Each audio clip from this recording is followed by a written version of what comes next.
Rece Davis back here on the show. How are you, Rece? I'm doing great, Rich. How are you? So I'm great. So we have a draft where I believe the first overall selection is just is stipulated, and then the drama begins second overall. Would you agree with that, Rece? I would. Now, I know that there are some reports today that maybe the Kings are interested in Luka Doncic. I still believe, and I could be wrong, but I think that Marvin Bagley III will go second. Then we don't know what's going to happen for sure because the Hawks have talked about trading down and, who they want. It's a little bit of a mystery if they were to stay in the third spot. So I think that really at 3 is when the uncertainty will start. Although certainly it would shake things up a bit if Bagley were to still be available at 3.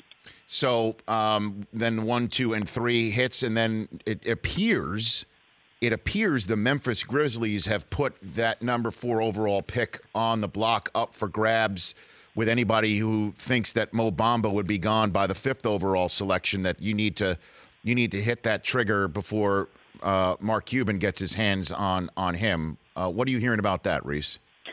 Well, from what we hear with our guys, we have Adrian Wojnarowski working with us now.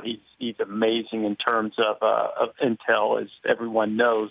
But, Memphis is an organization right now that's having to decide what direction they want to go in as Gasol and Conley get a little bit older, and, are they committed to trying to find the right piece to go with them? Do players want to go there? All of those types of things that present challenges for them. So I think that they would be open if they could get players to come back and allow someone to take that spot and then maybe get something that would fit with them trying to stay relevant for a few more years after having missed the playoffs. They had a long playoff run in terms of consecutive years making it, and they've stumbled in that regard. And I think that kind of like try to get it together for one more run before they break the thing down. So now, Rece Davis joining me here on the Rich Eisen Show. How are you planning on connecting the free agency period to tonight's proceedings, barring any trades that would make that point A to point B an obvious connect for you as the host, Rece? Rich, that's one of the difficult things is because you do the NFL draft and do it so very well. And I said in the meeting this morning that it is one area in which the NFL is better than the NBA. In that meaning, until the moratorium ends on July 6th, some of these trades can't be official until then. They find out their salary cap. You'll have a number of players tonight who are drafted by a team, but that team who goes up and calls the name of the player, that's not really the team drafting them. For instance, last year, 11 of the 30 first-round picks didn't play for the team that drafted them. In some cases, it's happening right then. As I recall, we knew that the Nuggets were drafting Donovan Mitchell for the Jazz, but sometimes you don't. And it's that's the confusing part. And to answer your question about it, that's where free agency plays in. Everybody's going to be watching what the Cavaliers do, but the honest truth, as I understand it, about the Cavaliers have no idea whether they are drafting someone to complement LeBron or if they are drafting someone that they have that perhaps will be the cornerstone of the franchise if LeBron chooses to leave. And, the very similar situation in San Antonio right now with Kawhi Leonard. Yeah, I know that was part of a large part of confusion for me watching the draft coverage last year, Rece, was Woj and everybody else would say the trade's in and this team has swapped this player or these picks for this pick. And then I would watch after knowing that, as you point out, one team drafts for another player, that you would still keep on the board on your screen in any way, shape, or form with the graphic the team that had drafted him, even though we know he's playing for another team. It was so confusing to me, Yeah. I'm wondering if you've spoken to the league about it or if there's even a thought about switching things where free agency would go first and then you have the draft later on in the summer. That part of it we have not. I've spoken, this is my 7th year doing the draft, and I have talked to them about why can't we get to a point where, it's always post-trade is what they call it. I suggested maybe it's the trade gets approved, and then if for some reason the numbers don't match up, because what what holds it up is to make sure the trade is legal under the salary cap. That's what holds everything up. And until NBA legal can go through the trade and make sure it's not official. So in theory, it could be that, a team takes a player with the intention of sending him to to the next destination. And in theory, the league could say, no, you can't do that.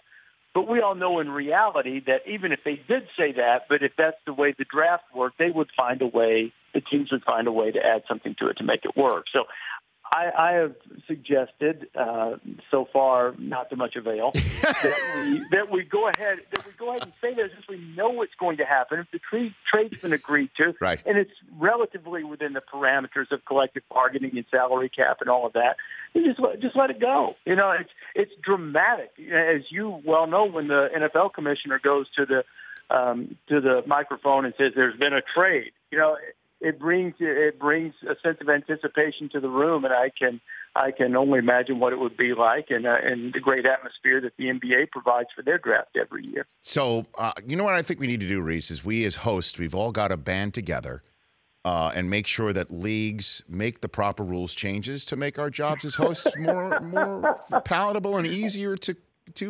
execute. Rece, don't you think? Let's all band together. And maybe earlier in my career I would have been more adaptable. Now in my 50s, Rich, I'm ready for them to adapt to me a little bit. Come on, come on, Commissioner Silver, change around your league calendar to make things easier for Rece Davis to host an NBA draft for a 7th straight year. But they do a great job with the draft.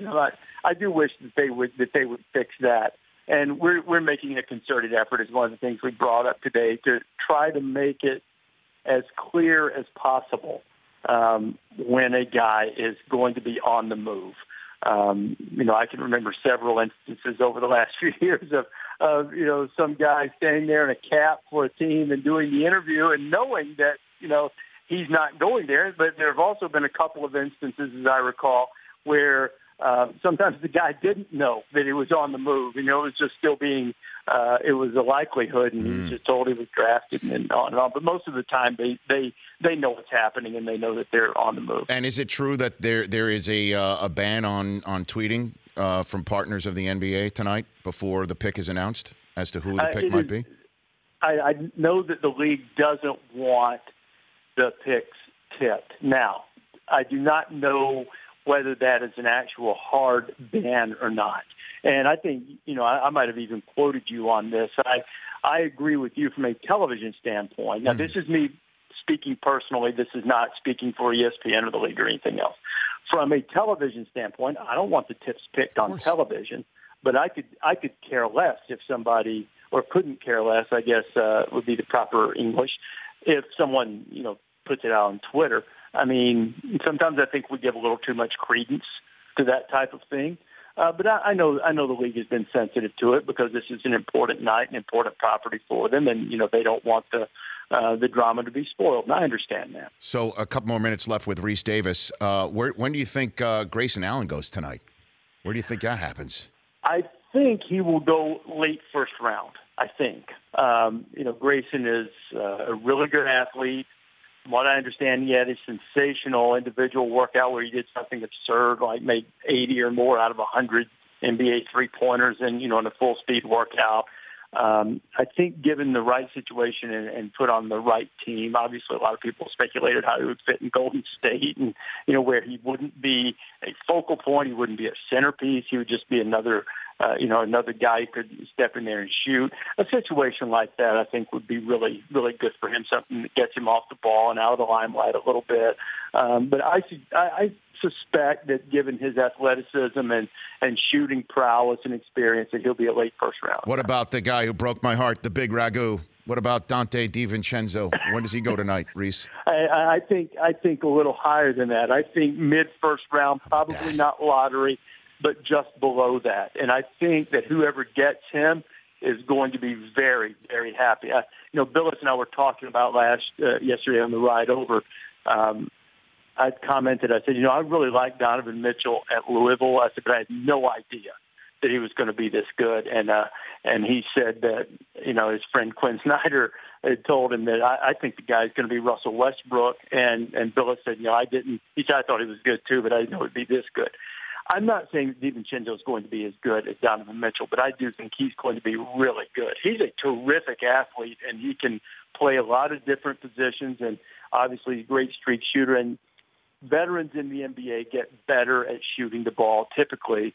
And, DiVincenzo would hit a lot, and he would have streaks, or maybe he didn't shoot it, quite as accurately. I think that will just improve as he ages. I think he's going to be a really good pro. Well, I mean, he used the Silence of the Lambs phrase, "Covet what you see." I think he's going to be as good as Donovan Mitchell, Rece, based on what I saw. My gosh.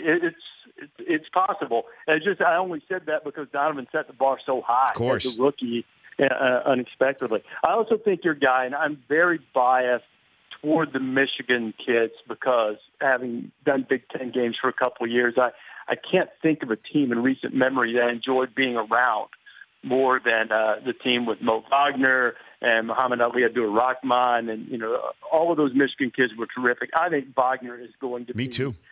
Really, really good in the NBA as well. He too will become a more consistent shooter, and he's nearly 7 feet tall. But second round for him tonight, is that what you're hearing from Mo? I think, but I'm going to tell you, I wouldn't. I think that somebody that takes a chance on him right at the end of the first, I think that would not be an unwise move. I'm a big fan. I really like Mo, and I think he's going to be a good pro, and I think he would be worthy of taken in the first round, but most projections seem to say second round. Last one for you, Rece. I'm switching sports. I want to give you the floor here because I remember doing Sports Center with you, and whenever we would do highlights of football, and you would do give him 6. You would say, give him 6. And the man who made that such a legendary phrase in the hearts and minds of all Tennessee Volunteer fans, John Ward, the longtime voice of Tennessee football, passed away yesterday. I want to give you the floor on what he meant. Rece. Rich, when I was growing up, even though I grew up in Alabama and was obviously a Crimson Tide fan, I listened to every game I possibly could. And John Ward was an iconic connection with one of the great brands in college football, and he had the distinctive style. And as the player was running in, he would count him down 5, 4, 3, 2, 1, and then give him 6, touchdown, big orange, and he. In an era when we didn't get to see every game and see every move, the voices, the play-by-play voices of different schools, they were your connection. And John Ward did that brilliantly. I loved listening to him. I loved the distinctive phrases that he used, and he had, the old school kind of a gravelly voice that was perfect for Tennessee football, and certainly he left his mark, and he'll be missed. And I look forward to dropping a couple of John Wardisms on game day this year as a tribute to him. I know you've done it for years. Rece, I look forward to seeing you tonight. I will have a chair pulled up, sir. Look forward to it. Have a great cast. Okay, listen, and leave those umpires alone in youth baseball. I was listening to your show a week or so ago. So, I'm a big fan of your show. I was laughing my tail off because don't feel badly. I did the same thing. Yes. So you're good. And you're you're a saint, Rece. You're a saint. So thank you for backing my play in a way. You got it. You got it, buddy. You're the man. It's Rece Davis. The Rich Eisen Show. Weekdays at noon Eastern on Audience.